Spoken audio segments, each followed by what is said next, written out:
اپنی زندگی میں اللہ کی مدد کی طرف بڑھیں، مالک کی مدد کا حصول اختیار کرنے کی کوشش کریں، اللہ کے ساتھ اپنے آپ کو جوڑیں۔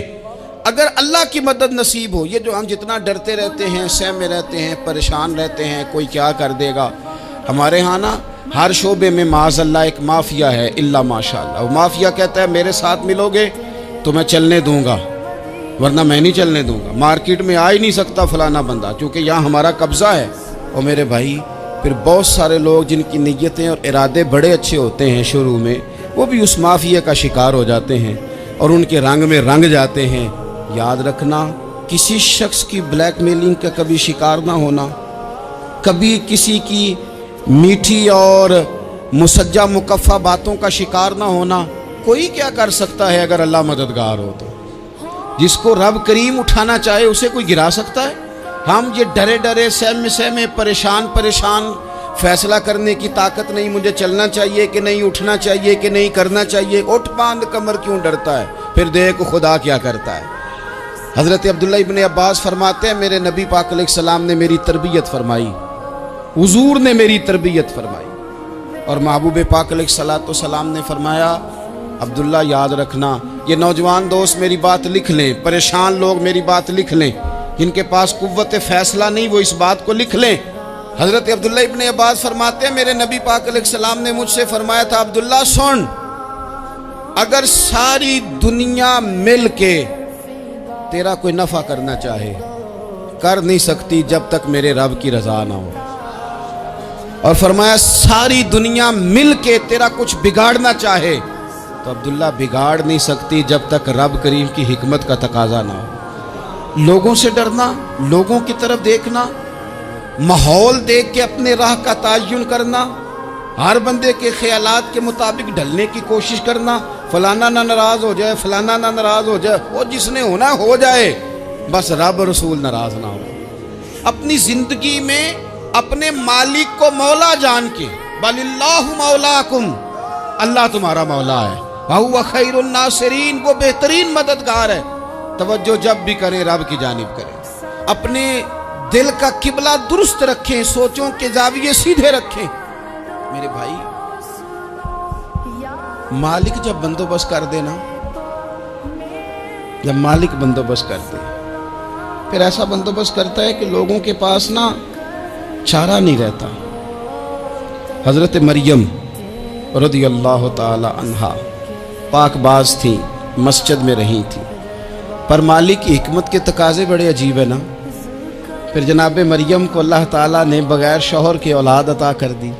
یہ بات ہی ایسی تھی، وہ کسی نے کہا تھا کہ مخلوق تو فنکار ہے اس درجہ کے پل بھر میں سنگے در کعبہ سے بھی اصنام تراشے، تم کون ہو کیا چیز ہے داغ کبابی، لوگوں نے تو مریم پہ بھی الزام تراشے۔ تو لوگوں نے کہا کدھر سے لے آئی بچہ، تیرا باپ تو ایسا نہیں تھا، کہاں سے لے آئی؟ اللہ کرے میں آپ کو سمجھا سکوں، ذرا اپنے آپ کو وہاں کھڑا کریں کہ ایک پاک باز عورت، پاک باپ کی بیٹی، طیب ماں کی بیٹی، اور اللہ کے گھر میں پرورش پانے والی خاتون، ایک وہ وقت اور ایک یہ وقت کہ اس عورت کو کٹہرے میں کھڑا کر کے پوچھا جا رہا ہے کہ معاذ اللہ تیری گود میں بچہ جائز نہیں ہے، کہاں سے لائی ہے؟ اب خود سے صفائیاں بندہ کتنی کو دے، کتنی کو وضاحتیں کرے۔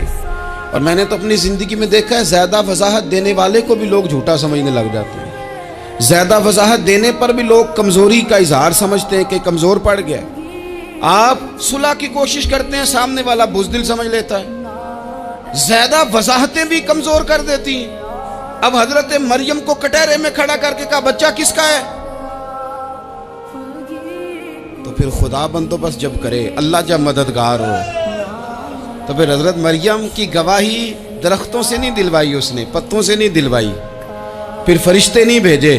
حضرت مریم کہنے لگی مجھ سے نہ پوچھو، وہ جو پنگوڑے میں ہے اسی سے پوچھ لو، ان سے پوچھو نا، وہ کون ہے پوچھ لو، ان سے کر لو سوال۔ انہوں نے کہا پنگوڑے میں چند دنوں کا بچہ، یہ جواب دے گا؟ مددگار تھا رب،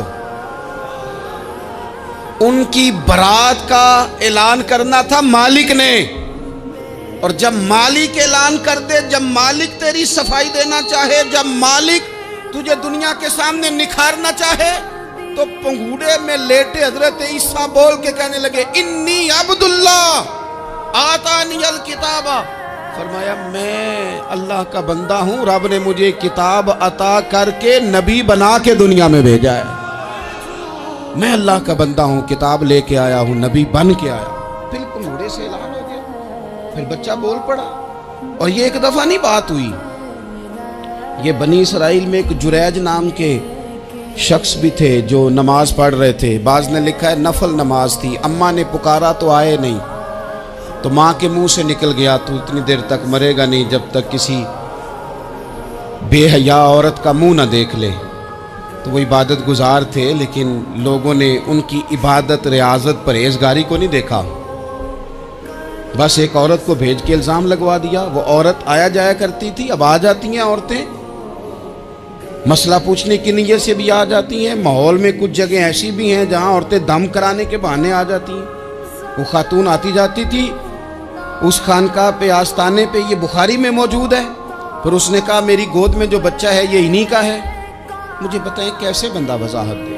حالات خراب ہو گئے، لوگ کٹیا جلانے لگے، ماحول اور طرح کا بن گیا۔ میرے نبی پاک علیہ الصلوۃ والسلام فرماتے ہیں پھر اس رب کے بندے نے کہا مالک تو کریم ہے، تیری مشیت کا تقاضا آیا جو میری ماں نے جملے بولے تھے، پر اب میں وضاحت دینے کے قابل نہیں رہا، اب تو ہی کرم کرے گا تو دروازہ کھلے گا۔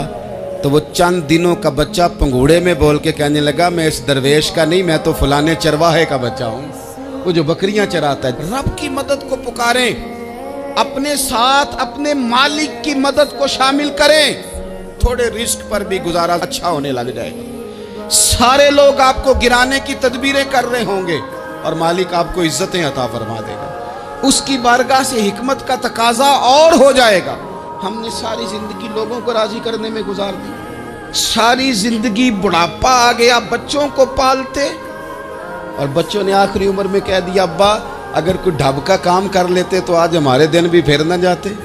ساری زندگی گزار دی بہن بھائیوں کو راضی کرنے میں، ساری زندگی گزار دی ذمہ داریاں اٹھانے میں، ان کو 99 دفعہ دیا، ایک دفعہ نہیں دیا تو انہوں نے کہہ دیا تو نے تو کبھی دیا ہی نہیں، تو تھا ہی نہیں۔ ساری زندگی محلے داروں، علاقے والوں کو راضی کرنے میں گزار دی۔ اور میں نے ایسے لوگ بھی دیکھے دین کے لیے وقت گزارا، لیکن جب بڑھاپے میں دانت کام نہ کرتے تھے تو وقت کے مفتیوں کو بھی مسجدوں کی کمیٹیوں نے کہہ دیا اب آپ کی سمجھ نہیں آتی، ہم نے خطیب کو یور رکھنا ہے، نہ دیکھو دنیا کی طرف، دنیا رلا دیتی ہے، نہ راضی کرو بندوں کو، بندے تھکا دیتے ہیں، نہ پیچھے بھاگو ہر وقت دنیا داروں کے، یہ انسان کو کمزور کر دیتے ہیں۔ وہ تو کریم ہی بڑا ہے، 2 آنسو زمین پر بعد میں گرتے ہیں، بندے کے گناہ سارے پہلے معاف فرما دیتا ہے۔ اللہ کی مدد کا حصول، اپنے مالک کی مدد کی طرف بڑھنا، آپ کو بدر کی جنگ بھی یہی درس دے گی، آپ کو احد کا میدان بھی یہی سبق دے گا، فتح مکہ بھی یہی سبق دے گا۔ میرے دوستو جب رب مدد فرمائے، جب اللہ مددگار بنے، دوستوں سے ایک بات اکثر کرتا ہوں، میں کہتا ہوں کہ جتنے درد سے آپ امیر کو اپنی کہانی سناتے ہیں نا، اور جس طرح آپ کے آنسو بات کرنے سے پہلے گر جاتے ہیں کہ غریب ہیں، بچیاں ہیں، کاروبار نہیں، او میرے سنگیو، اس سے آدھے آنسو اپنے رب کی بارگاہ میں بکھیرو، اس کے حضور عرض گزار ہو جاؤ، اس سے طلب کرو۔ ایک وقت انسان پر زندگی میں ایسا آتا ہے کہ اسے یوں محسوس ہوتا ہے کہ میرا سایہ بھی ذرا سا پیچھے ہٹ گیا ہے، اسے یوں لگتا ہے کہ میں کسی سہارے پہ ہاتھ ڈالتا ہوں تو وہ بھاگ جاتا ہے مجھ سے، لیکن مالک کی بارگاہ ایسی عظیم بارگاہ ہے، رب رسول کے آستانے اتنے بڑے ہیں کہ آپ جب وہاں کشکول طلب دراز کرتے ہیں تو جھولی پھیلانے میں دیر لگتی ہے، ان کو بھرنے میں تو کوئی دیر نہیں لگتی۔ ہم نے اپنا سوچ کا قبلہ ہی دنیا کو بنا لیا۔